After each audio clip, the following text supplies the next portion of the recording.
कलयुग में होने वाली मनुष्य की काली सच्चाई और हकीकत। मित्रों, एक समय की बात है जब देवर्षि नारद नारायण नारायण का जाप करते हुए यमराज के पास जाते हैं और कहते हैं, हे यमराज, आज मेरे मन में कुछ शंकाएं उत्पन्न हुई हैं जो मेरे मन को बहुत विचलित कर रही है, इसलिए निवारण हेतु मैं आपके पास आया हूँ। तब धर्मराज कहते हैं, हे देवर्षि नारद, आप तो तीनों लोकों के त्रिकालदर्शी महात्मा हैं, भला आपको कैसे कोई आपत्ति हो सकती है जो आपके मन को विचलित कर सकती है। आप तो स्वयं प्रभु के भक्त हैं। फिर धर्मराज कहते हैं, हे मुनि, आप अपनी शंका को निसंकोच होकर कहें, मैं अपनी योग्यता के अनुसार अवश्य ही आपको प्रश्नों के उत्तर दूंगा। फिर देवर्षि नारद कहते हैं, हे धर्मराज, मैं जानना चाहता हूँ कि आने वाले कलयुग कैसा होगा। और मेरा दूसरा प्रश्न है, कलयुग में पापों से मुक्ति पाने के लिए मनुष्य को क्या करना होगा। और मेरा तीसरा प्रश्न है कि देवी योग माया का प्रभाव मनुष्य जीवन पर कैसा रहेगा। फिर मित्रों, धर्मराज कहते हैं, हे मुनिवर, आज आपने अत्यंत महत्वपूर्ण प्रश्न किया है जिसमें मनुष्य जाति के कल्याण के लिए बहुत ही महत्वपूर्ण है, जो हर एक मनुष्य को जाननी चाहिए। जो भी मनुष्य इस बात को समझ ले उसे देवी योग माया के प्रभाव से मुक्ति मिल जाएगी और वह मनुष्य सदा के लिए ईश्वर की भक्ति में लीन हो जाएगा। फिर धर्मराज कहते हैं, हे देवर्षि नारद, आज मैं आपको इसी विषय में एक छोटी सी कथा सुनाता हूँ जिससे आपको सभी प्रश्नों का उत्तर इस कथा के माध्यम से मिल जाएगा, इसलिए आप इस कथा को पूरा ध्यान से सुने। मित्रों, फिर धर्मराज कहते हैं, हे मुनिवर, आपके पहले प्रश्न का उत्तर इस कथा में है। जब पांडवों का अज्ञातवास समाप्त होने में कुछ ही समय शेष रह गया था, तब समय पांचों पांडव एवं द्रौपदी जंगल में छिपने योग्य स्थान ढूंढ रहे थे। वहीं दूसरी ओर जब शनिदेव की कालांश मंडल में पांडवों पर नजर पड़ी, तब शनिदेव के मन में विचार आया कि इन पांचों भाइयों में बुद्धिमान कौन है, इस बात की पुष्टि कर परीक्षा ली जाए। तब शनिदेव ने अपनी दिव्य शक्ति से एक माया का महल बनाया। कई योजनाएं दूरी में उस महल के 4 कोने थे, मानो कि वह चारों दिशाओं को दर्शाता हो, पूर्व पश्चिम उत्तर दक्षिण। फिर मित्रों, धर्मराज कहते हैं, हे मुनिवर, चलते चलते जब अचानक से भीमसेन की नजर महल पर पड़ी और वह आश्चर्यचकित होकर उस महल की ओर आकर्षित हो गया, तब भीमसेन ने युधिष्ठिर से बोला, भैया, कितनी आश्चर्य की बात है, इस सुनसान जंगल में एक आलीशान महल है, यह महल देखना चाहता हूँ। फिर युधिष्ठिर ने कहा, जाओ, अपनी इच्छा अनुसार महल को ठीक से देख लो और यदि कोई भी संदेहजनक बात लगे तो हमें आवाज लगा देना। फिर मित्रों, धर्मराज कहते हैं, मुनिवर, जब भीमसेन महल के द्वार पर पहुंचते हैं तब उन्होंने देखा कि इस महल में मुख्य द्वार पर कोई पहरेदार खड़ा है। असल में वहां शनिदेव पहरेदार के रूप में खड़े थे। पहरेदार की ओर देखते हुए भीमसेन बोला, हे महाशय, मुझे महल देखना है, क्या मैं इस महल को देख सकता हूँ। तब पहरेदार बने शनिदेव ने कहा, हे युवक, तुम इस महल को अवश्य देख सकते हो, किंतु महल की कुछ शर्तें हैं, ये तुम में पहले जान लो, इसके बाद महल के अंदर अवश्य जाओ। पहली शर्त यह है कि महल के चारों कोने हैं, इसमें से आप एक ही कोना देख सकते हैं। और दूसरी शर्त, इस दिव्य महल में आप जो भी देखेंगे उसकी सारा सहित व्याख्या करोगे। फिर तीसरी यानी अंतिम शर्त, अगर व्याख्या नहीं कर सके तो आप आजीवन इस महल के अंदर कैद के लिए जाओगे। फिर मित्रों, भीमसेन ने कहा, मैं स्वीकार करता हूँ, ऐसा ही होगा। और वह महल में पूर्व की ओर चला गया। वहां जाकर उसने अद्भुत पशु पक्षी और फूलों एवं फलों से लदे वृक्षों को देखा और वह आगे जाकर देखता है कि 3 कुएं हैं, जिसके अगल बगल में 2 छोटे कुएं हैं और बीच में एक बड़ा कुआं है, जिसमें बीच वाले बड़े कुएं में पानी का उफान आता है और दोनों छोटे खाली कुएं को पानी से भर देता है। फिर कुछ ही देर बाद दोनों छोटों कुओं में उफान आता है तो खाली पड़े बड़े कुएं का पानी आधा ही रह जाता है। इस क्रिया को भीम कई बार बार देखता है, लेकिन यह बात उसके सर से ऊपर से चली जाती है और कुछ ही समय समझ नहीं पाता तथा लौटकर पहरेदार के पास आता है।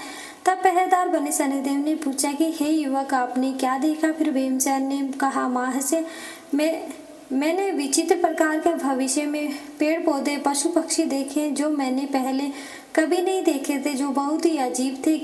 किंतु एक बात अत्यंत विचलित है कि छोटे कुएं बड़े कुएं के उफान आने से पानी से भर जाता है, तब बड़ा कुआं क्यों नहीं भर पाता, यह समझ में नहीं आता। फिर भीमचंद के मुख से ऐसी बात सुनते ही पहरेदार बने शनिदेव ने कहा, आप शर्त के अनुसार बंदी हो गए हैं, और उसे बंदी घर में बंदी बना लिया गया। मित्रों, फिर धर्मराज कहते हैं, मुनिवर दूसरी बार अर्जुन आया और तब वह बोला कि हे महाशय, मुझे भी महल देखना है। तब पहरेदार बने शनिदेव ने अर्जुन को वह सारी शर्तें बता दी और कहा, आप पूरब की छोड़ अन्य तीनों दिशाओं में जाएं, वहां पहले से कोई है। और फिर अर्जुन पश्चिम वाले छोर की तरफ जाने को निर्णय लिया और आगे चलकर जाकर अर्जुन देखता है कि एक ही खेत में दो फसल उग रही थी, एक तरफ बाजरे की फसल, दूसरी तरफ मक्के की फसल थी। ये चीज देखकर आश्चर्यचकित हो गए, क्योंकि बाजरे के पौधे से मक्का निकल रही है और मक्का के पौधे से बाजरा निकल रहा है। अर्जुन इस प्रकार बार बार देखकर सोच रहा था, एक ऐसा मुमकिन है, फिर भी उसे कुछ नहीं समझ आता। और वह वापस द्वार पर आ गया और पहरेदार से पूछा, आपने क्या देखा? फिर अर्जुन बोला, महाशय, मैंने भविष्य का सब कुछ देखा, किंतु बाजरे और मक्के की बात समझ में नहीं आई। तब पहरेदार बने शनिदेव ने कहा, शर्त के मुताबिक आप बंदी हैं, और उसे बंदी गृह में बंदी बना लिया गया। फिर मित्रों, धर्मराज कहते हैं, हे मुनिवर, तीसरी बार नकुल आया और बोला, बार मुझे भी महल देखना है। तब पहरेदार बने शनिदेव ने नकुल को भी वह सारी शर्तें बता दी और कहा कि आप पूर्व पश्चिम दिशा को छोड़कर अन्य दो दिशाओं में जाएं, वहां पहले से कोई है। फिर नकुल ने उत्तर दिशा की ओर गया और तथा वहां उसने देखा कि बहुत सारी सफेद गाय थी। जब उनको भूख लगती है तो अपनी छोटी सी बच्चिया को दूध पिलाती है, और उन अनोखी बात को देखकर नकुल दुविधा में पड़ गया, किंतु उसे कुछ भी समझ में नहीं आया। वह वापस द्वार पर आया। नकुल से पहरेदार ने पूछा, आपने वहां पर क्या देखा? तब नकुल बोला, महाशय, मैंने वहां भविष्य की कुछ विचित्र घटनाएं देखी, किंतु सबसे आश्चर्यजनक बात तो यह है कि गाय अपनी ही बछिया को दूध पी रही है। यह कैसे संभव हो सकता है? मुझे कुछ समझ में नहीं आ रहा। तभी पहरेदार बने शनिदेव ने कहा, शर्त के अनुसार आप बंदी बन गए हैं और उस बंदी घर में बंदी बना लिया गया। फिर मित्रों, धर्मराज कहते हैं, हे मुनिवर, चौथी बार सहदेव आया और बोला, हे महाशय, मुझे महल देखना है। फिर उनको भी सारी शर्तें बता दी गई। वह दक्षिण दिशा की ओर गए अंतिम कोना देखने के लिए। फिर तब वह क्या देखते हैं, वहां पर एक सोने की बड़ी शिला थी और कि एक चांदी की शिखर पर टिकी हुई है। वह डगमग डोल पर गिरे नहीं, उसे छूने पर भी वैसे ही रहती है। इस विचित्र घटना को देखकर वह ऐसे में पड़ गया और उसे कुछ समझ में नहीं आया। तब वह वापस द्वार पर आया और बोला, हे द्वारपाल, मैंने भविष्य की कुछ विचित्र घटनाओं को देखा है, किंतु सोने की शिला की बात समझ में नहीं आई। तब पहरेदार ने कहा, आप भी शर्त के अनुसार बंदी हो जाए। फिर मित्रों, धर्मराज कहते हैं कि हे मुनिवर, इधर युधिष्ठिर और द्रौपदी अपने प्रिय चारों पांडवों को राह देख रहे थे। तब चारों भाई बहुत ही देर से नहीं आए। तब युधिष्ठिर को चिंता हुई, अतः वह भी द्रौपदी सहित महल में गए। जब उनको देखने के पूरा महल खाली है तथा वहां पर कोई भी नहीं है सिवाय एक पहरेदार के, जो कि मुख्य द्वार के सामने चुपचाप खड़ा था। मित्रों, धर्मराज कहते हैं, हे मुनिवर, जब युधिष्ठिर ने अपने चारों भाइयों के यहाँ आने के बारे में पहरेदार से पूछा, तब उसने वह सारा वृत्तांत युधिष्ठिर को सुनाया और कहा, इस महल के शर्त के अनुसार वे सभी बंदी हैं। अगर तुम उन्हें छुड़वाना चाहते हो तो उनके प्रश्नों के उत्तर तुम्हें देने होंगे, अन्यथा वे आजीवन इस महल में बंदी रहेंगे। फिर मित्रों, जब युधिष्ठिर ने भीमसेन से पूछा, तुमने क्या देखा? तब रोते हुए गिड़गिड़ाते हुए भीमसेन ने कुएं के बारे में बताया। तब युधिष्ठिर ने कहा, यह भविष्य के कलयुग की होने वाली घटना है। एक बाप दो बेटों का पेट तो भर देगा, परंतु दो बेटे मिलकर एक बाप का पेट नहीं भर पाएंगे।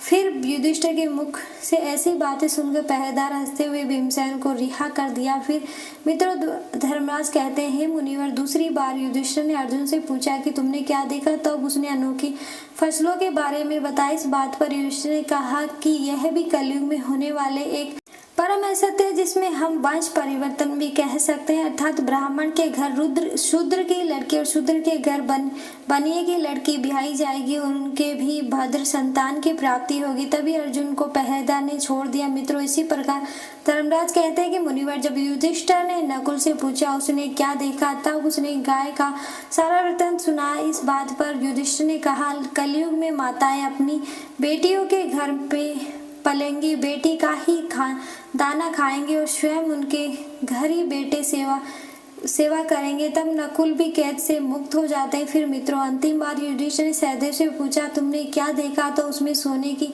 शिला का वृत्तांत बताया। तब युधिष्ठिर बोला, कलयुग में पाप धर्म को बढ़ाता रहेगा, परंतु धर्म फिर भी जिंदा रहेगा, जो कभी खत्म नहीं होगा।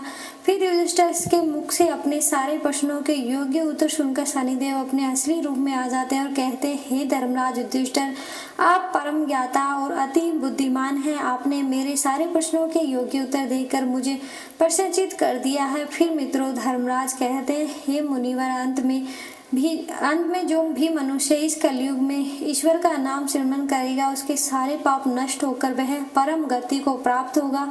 यही दूसरी ओर जो भी मनुष्य इस कलयुग की शापित माया से दूर रहकर स्वयं को ईश्वर के चरणों में अर्पित करेगा, वह सदा के लिए इन मोह माया से दूर रहेगा। मित्रों, धर्मराज कहते हैं, हे मुनिवर, अब मैंने आपके सारे प्रश्नों के उत्तर इस कथा के माध्यम से दिए हैं। तब देवर्षि नारद कहते हैं, जी हाँ, आपने मुझे योग्य मार्गदर्शन किया है। मित्रों, आज के कलयुग में यही सारी बातें सच साबित हो रही हैं। वीडियो अच्छी लगी तो वीडियो को लाइक करें, चैनल को सब्सक्राइब जरूर करें। धन्यवाद।